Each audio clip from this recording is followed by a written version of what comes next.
Hello, everybody. I'm Gail Z. Martin, and I usually write short stories that tie into one of my many series. But every now and then, a story comes to mind, or an anthology has a prompt that you just can't resist. And it may be something a little different, but that's okay. Sometimes the story just shows up and you have to write it. And this is probably my most requested story at conventions when I do a reading. This one's the one that everybody comes back and says, "Can you read us the one where?" So here it is. This is called The Breaking Point. It originally was featured in an anthology called Heroes by Silence in the Library Press.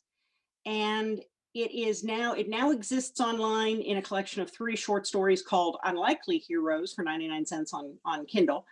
But it's about a woman who's just having a bad day. I was not having a good day. Actually, the whole day had been one giant cluster fudge. On the way out of the house this morning, I managed to spill coffee on my shirt. Then my son Mason left peanut butter fingerprints on my best dressed slacks when I dropped him off at elementary school. A light on my dashboard said I was due for an oil change. Who the hell has time for oil changes? And by the time I got to work, my right front tire was low on air.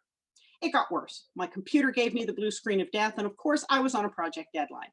My boss from hell didn't return my phone calls, and John, the team member voted most likely to be fragged, of course, didn't turn in his crucial spreadsheet before leaving on vacation. Lunch came, and I realized I brought my lunch bag but forgot the sandwich. No time to get one, so I ate celery sticks and a banana and pretended I wasn't hungry. Then the break room coffee pot broke because some idiot left it to go dry on a hot burner. So there wasn't any coffee or food or time to get any. Wonderful. I worked like a demon all afternoon despite a pounding headache. No chance for working late tonight. Hubby was out of town. Mason had to be picked up from after school. And before I got him, I needed to get the cupcakes and cherry pie filling I promised to take to a scout troop meeting. Tonight was a big deal, the science project review. I had his scale model of a working roller coaster made from popsicle sticks in my trunk. No wonder I was tired. Mason and I had stayed up past midnight every night this week, hot gluing that thing together. I made sure to drive very carefully. I was not going to be that mother, the one who hit a speed bump too fast and ruined my son's shot at winning a blue ribbon. So, of course, my MIA boss from hell dumps a pile of urgent stuff on my desk at 4:45. I skimmed what I could and shoved the rest into my huge purse tote to read tonight. It went downhill from there. The elevator wasn't working, so I hoofed it down the stairs, adding sweaty to coffee stained and peanut buttered. Someone in front of me at the parking garage didn't have the right change. I hummed along with the radio and tried not to imagine shooting a bazooka into the slow car at the head of the lane. The indicator light blinked on again and it binged a few times in case I hadn't seen it. Stupid light. When I was at work, they'd closed off the street I usually take to get to the interstate, so I swung down side streets, trying not to obsess about what time it was. Of course, I was obsessing. I still had to get to the store and then get to after school, and then I hit every red light on the route and got behind a school bus. While I was stopped for the 20th time, I got a text from Mason's troop leader asking if Mason had reminded me to bring a hammer for a project they were finishing up.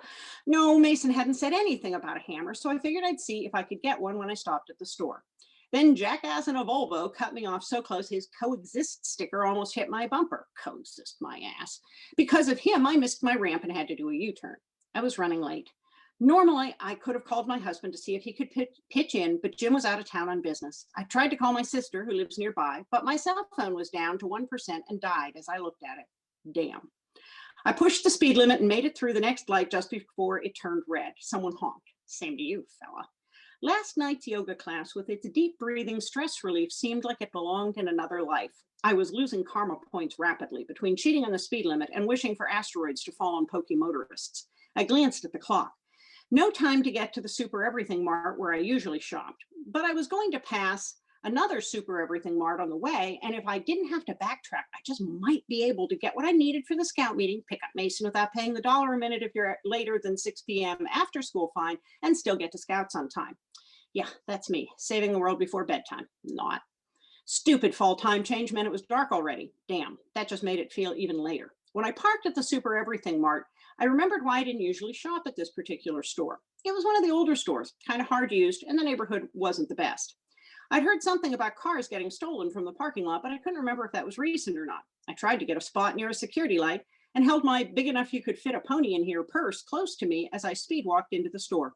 The purse weighed even more than it usually did, thanks to my boss from hell's files, but I didn't have time to worry about that now. My stomach was growling, and I knew not eating lunch was doing bad things for my mood, which was already verging on homicidal. Maybe I could grab a candy bar in the checkout lane. The store layout was almost like my regular store, but of course the things that were different happened to be, you guessed it, hardware and baking supplies. I got the last can of cherry pie filling. Was everyone going to the troop meeting? And got the cheapest hammer I could find, since things like tools seemed to get lost no matter how careful Mason tried to be. When I got to the bakery, my heart stopped. I didn't see any cupcakes. Then I spotted the last package, a dozen cupcakes with orange frosting. But just as I headed to get them, another lady swooped in and grabbed them. Panic seized me and I rushed up. "I'll give you $20 if you let me buy those cupcakes." She looked at me as if I were nuts, and I was. "Please, I'm late for after school, and we're going to be late for scouts, and our roller coaster won't get judged if we don't get there on time, and I need those cupcakes." From the pity in her eyes, I figured she could relate. "Here, take them," she said, handing them over. "You need them worse than I do." I went for my wallet and she shook her head. "Keep your 20, buy yourself some wine." I thanked her profusely, but she was already backing away. Of course, there were only 3 checkout lanes, and they all had lines practically back to the interstate. I tried to take deep breaths because I was just not feeling the love right about then, but good intentions can only go so far, and I did not achieve transcendence. Why do people with coupons always go at the busiest times of the day? The next lady had a personal check, but no check cashing card. Come on, people. I had my money in my hand by the time I got up to the register, just when the new shift came on duty, so they had to swap out the cash drawer. I faked a smile and tried not to look deranged, but I'm pretty sure I just managed to look dangerously twitchy. She handed me my bag with the can and the hammer, and I shoved them into my mega purse. I balanced the cupcakes and jogged to the door. Oops. They make you show a receipt before you can leave to make sure you didn't steal anything. Another line. Damn, damn, damn. At this point, I had enough adrenaline going through my veins that I felt like I just drank a triple latte with a Red Bull chaser. I wish to hell that stuff did give you wings. I might have had a chance to fly, might have had a chance of getting to after school on time if I could fly. If it had drizzled, of course it had, by the time I got outside, and the parking lot had cleared out. My car seemed farther away than I remembered, and the rain made everything darker. I walked as fast as I dared, worried about smudging the ugly orange icing on the cupcakes, trying not to think about what the puddles were doing to my good shoes. I stole a glance at my watch. If I hit every green light between here and the after school, I might only be 5 minutes late, and maybe I could talk them out of making me pay the extra $5. We might still make it to scouts. Someone had let their cart roll up against my car, and there was a scratch on the paint. I put the cupcakes on top of the car while I reached into my purse for the keys. "Give me your wallet, lady." Rule number 1 of parking lot safety: be aware of your surroundings. I had been too busy ruminating about my day from hell to be paying attention. "Keys too." Everyone has a defining moment of clarity in their lives, that one instant when complexity melts away and things become crystal clear. And in that moment, I knew something with total clarity. That son of a bitch was not going to get Mason's model roller coaster and my cupcakes.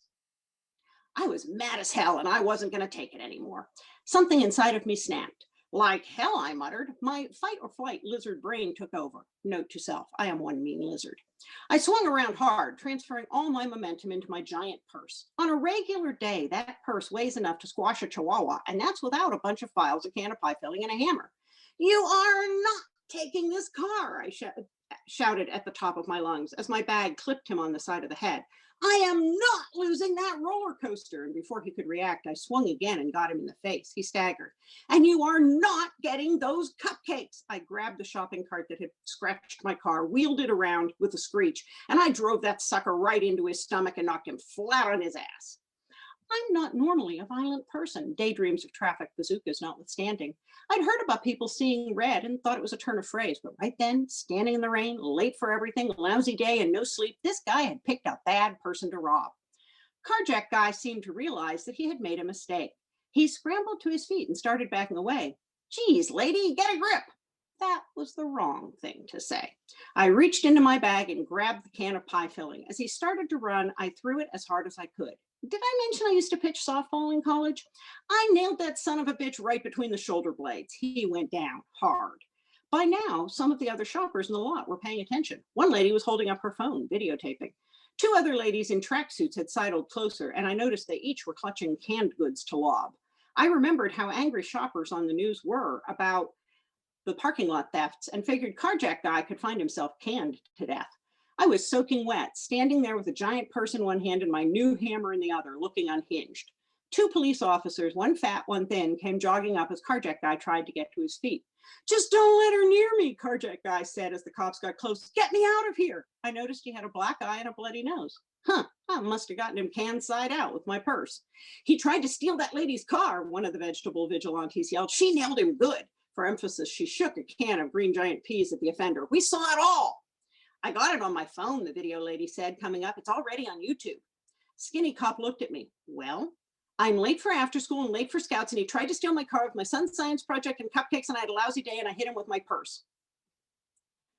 Fat cop eyed my purse, looked at carjack guy's face, and then down at the dented can of pie filling.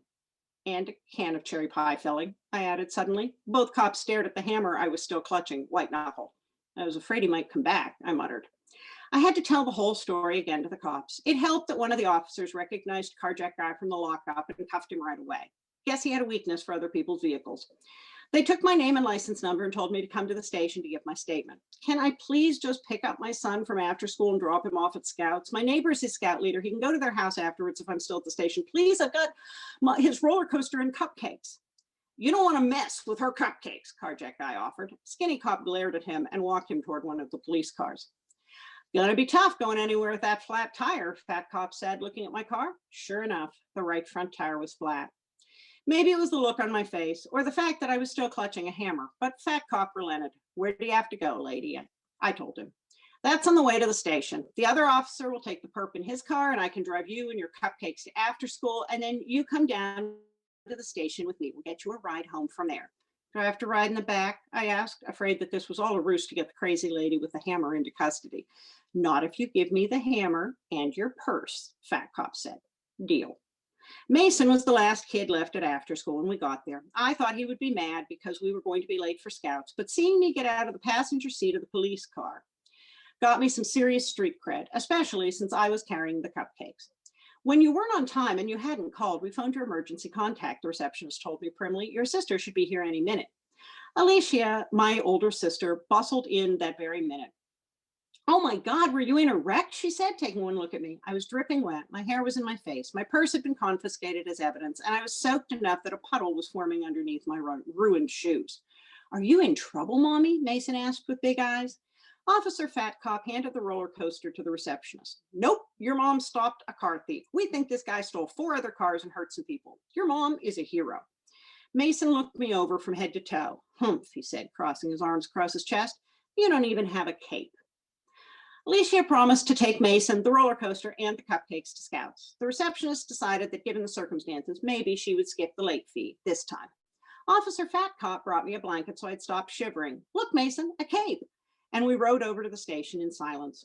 When we walked into the station, I noticed a bunch of cops gathered around a TV in the break room. A grainy video was playing on CNN with the caption, "Fast Pitch Mom Beats Serial Carjacker." And there I was, fighting off carjack guy over and over in slow motion.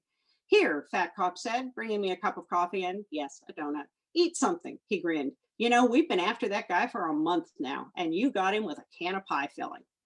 I glanced back up at the TV and watched the clip again. This time the caption read, "Hero Mom Foils Robbery." I figured the odds were good. Mason might even see the video clip on someone's phone before he got home. Reality started to sink in. I'd fought off an armed criminal with nothing but a major case of PMS, a can of pie filling, a shopping cart, and a purse. Lucky for me, I came out a hero because the opposite of hero is dead. This hero stuff isn't like you see on TV. It's cold and wet and scary and miserable, and now that it was over, I was shaking. I wasn't cut out for it. I couldn't leap tall buildings in a single bound, and the closest I ever got to spandex was my yoga pants. Not only that, the coffee was lousy, but the donut was amazing. And that is from Unlikely Hero, and it's a short story that I did for a anthology that is now out of print, but you can find it. Actually, that was The Breaking Point is the name of the story. You can find it in the short story collection, Unlikely Heroes, 99 cents on Kindle. I'm Gail C. Martin. Hope you enjoyed it. I'll see you online.